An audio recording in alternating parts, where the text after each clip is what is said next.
Salam alaikum, bismillah ar-Rahman ar-Rahim.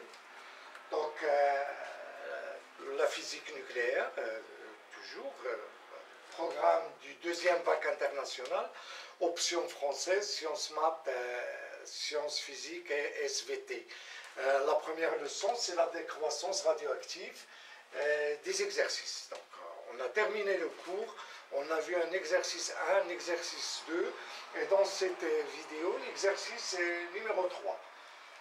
Voilà, dans cet exercice numéro 3, on va voir comment on peut déterminer la demi-vie d'un isotope radioactif. Exemple, donc 1 gramme d'uranium 238 a une activité de 12 200 becquerels. Quelle est la demi-vie de cet isotope? Donc rappelons que becquerel, c'est une désintégration par seconde. Voilà, donc on veut chercher la demi-vie. Donc on sait bien, donc pour vous, mettez pause à la vidéo, essayez de chercher la solution, puis revoir la vidéo. Donc on sait que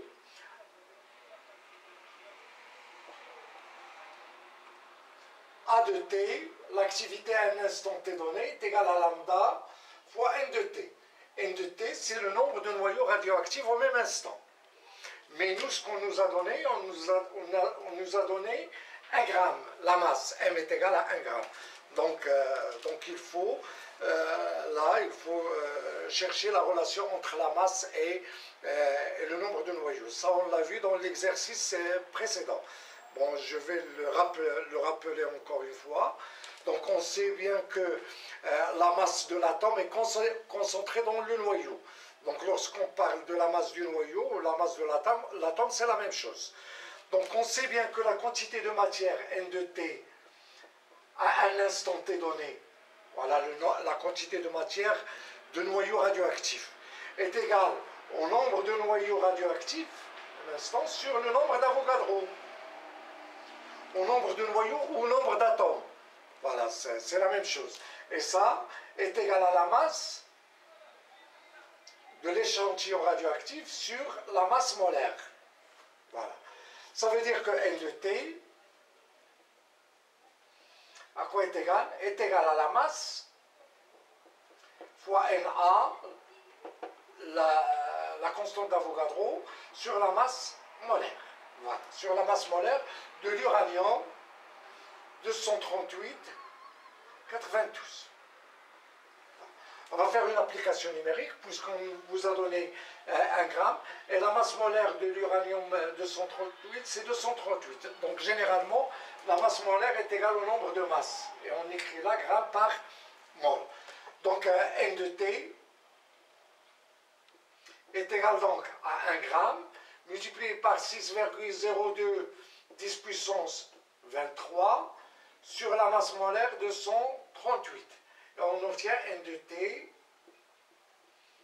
est égal donc à 1,437 non,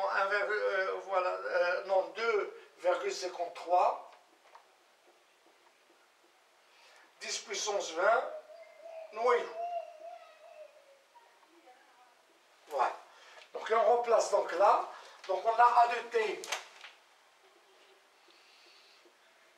qui est égal à 12 200 becquerels, est égal à lambda. Lambda c'est log de 2 sur T1 demi, c'est ce qu'on cherche.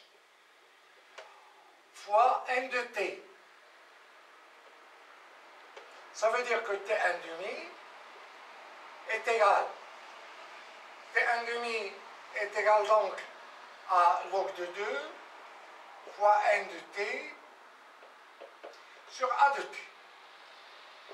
Donc application numérique. Alors on a donc T1 demi est égal log de 2 fois N de T c'est 2,53 10 puissance 20 sur 12 200. Donc 12 000, donc A c'est en becquerel, donc T1 demi c'est en seconde. Donc T1 demi, on trouve qu'elle est égale à 437 10 puissance 16 secondes. On peut convertir T1,5 voilà, en nombre d'années. Donc nous savons qu'une année contient 365 jours. Un jour c'est 24 heures. Et 24 heures c'est 3600 secondes. Donc on va diviser par 365.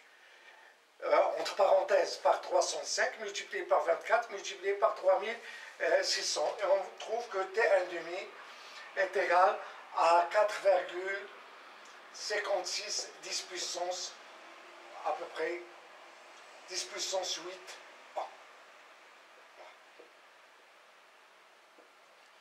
Donc voilà, donc là c'est une méthode, la méthode utilisée pour chercher T1,5. On prend par exemple 1 gramme d'uranium 238, on mesure son activité à l'aide d'un compteur, Geiger, et on applique cette relation et on obtient T1,5.